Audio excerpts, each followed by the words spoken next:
If you are a relentless CEO, then you have ambitious goals and you want to scale fast and with confidence.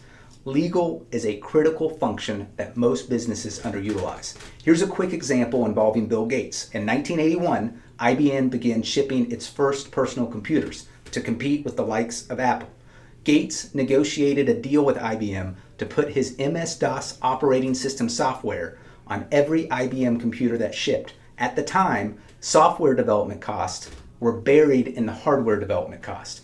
Gates had a vision of transforming software development into its own industry. And if developers could make money building software, then he knew it would spur more innovation.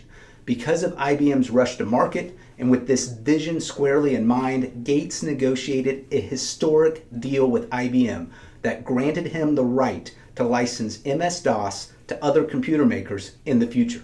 Gates used legal in alignment with his vision to create an entirely new industry. As a result, he set the stage for the entire computer industry to adopt MS-DOS as the standard. The rest is history. By the 1990s, Gates captured 90% of the market share. Had Gates not negotiated the right contract with IBM, then IBM and not Microsoft would have been the leader in the software development industry. Vision, powered by legal, can get your business to greater heights than you even imagined. Most lawyers, unfortunately, have no vision. And so the CEOs and business owners are left trying to figure out themselves how to leverage business or leverage legal to advance their visions.